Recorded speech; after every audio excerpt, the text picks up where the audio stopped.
Assalamualaikum warahmatullahi wabarakatuh.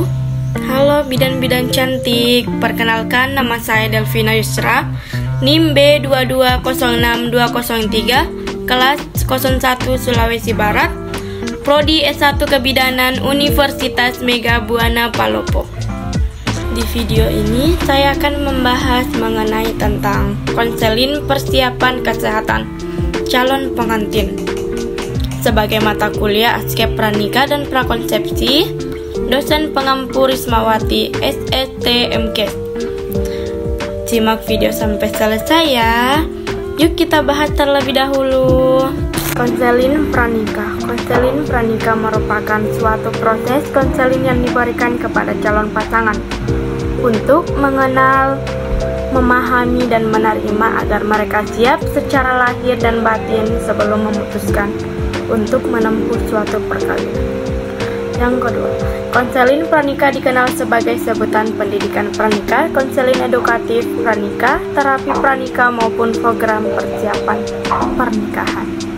Ada 5 manfaat konseling pranikah. Yang pertama, meningkatkan komunikasi yang efektif. Yang kedua, lebih baik dalam menyelesaikan masalah. Yang ketiga, meningkatkan kualitas hubungan. Yang keempat, memahami dan menerima perbedaan. Yang kelima, bisa menyesuaikan diri dengan lebih baik. Persiapan pelayanan kesehatan pranikah. Yang pertama, pemeriksaan fisik. Yang kedua, persiapan gizi. Yang ketiga, imunisasi tetanus. Yang keempat, menjaga kesehatan organ reproduksi. Yang kelima, menjaga kesehatan jiwa. Pemeriksaan fisik. Pemeriksaan fisik kesehatan ini dilakukan adalah 3 bulan sebelum tanggal pernikahan. Yang pertama, mengetahui status kesehatan calon pengantin atau disebut dengan CADIN. Yang kedua, memberikan waktu pengobatan apabila ditemukan masalah kesehatan. Yang ketiga, mencegah penularan penyakit kepada pasangan. Yang keempat, mempersiapkan kehidupan rumah tangga yang sehat. Yang kelima, mempersiapkan kehamilan dan menghasilkan keturunan yang sehat dan berkualitas. Kemudian CADIN akan dilakukan pemeriksaan tekanan darah, berat badan, tinggi badan, lingkar lengan atas, tanda-tanda anemia, pemeriksaan darah rutin, hemoglobin golongan darah, pemeriksaan urin rutin, dan pemeriksaan lainnya. Atas indikasi medis seperti gula darah, malaria, hepatitis B. Persiapan gizi. Persiapan gizi perlu dilakukan sebelum menikah. Ini berkaitan dengan persiapan kehamilan, di mana proses kehamilan membutuhkan cadangan nutrisi dari ibu. Persiapan meliputi penentuan status gizi dan pemenuhan gizi seimbang.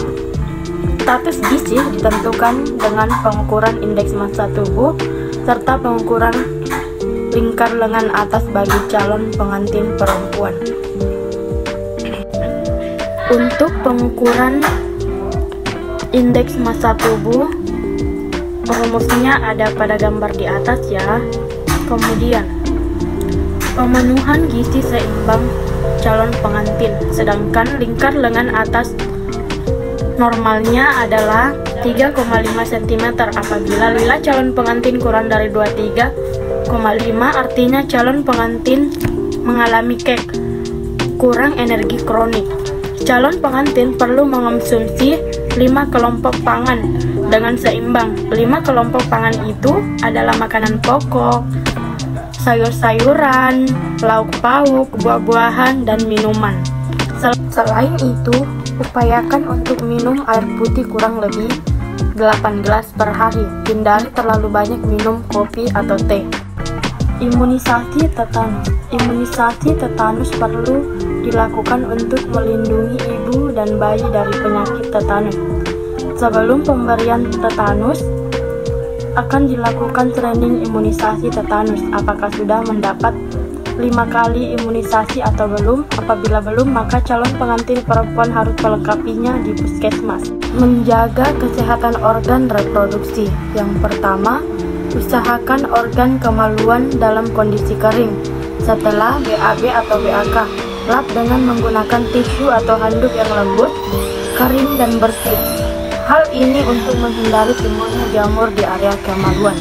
Yang kedua, memakai celana dalam dengan bahan yang mudah menyerap keringat atau katun. Yang ketiga, pakaian dalam diganti minimal 2 kali dalam sehari. Yang keempat, bagi perempuan sesudah buang air kecil, membersihkan alat kelaminnya sebaiknya dilakukan dari arah depan menuju belakang agar kuman yang terdapat pada anus tidak masuk ke dalam organ reproduksi. Yang kelima, pada saat haid seringlah mengganti pembalut paling lama setiap 4 jam sekali. Yang keenam, bagi laki-laki dianjurkan untuk dikitam atau disunat agar mencegah terjadinya penularan penyakit menular seksual serta menurunkan resiko kanker penis. Menjaga kesehatan jiwa. Yang pertama, katakan sesuatu yang positif pada diri sendiri. Yang kedua, kenali karakter calon pasangan dan keluarga. Yang ketiga, jalin hubungan baik dengan calon pasangan, keluarga maupun orang lain. Yang keempat, bersama-sama menjaga kesehatan keluarga seperti rajin olahraga, rajin konsumsi makanan bergizi, seimbang, istirahat yang cukup. Yang kelima, tetap menjalani hobi yang positif. Semoga videonya bermanfaat ya. Sampai jumpa. Waalaikumsalam warahmatullahi wabarakatuh.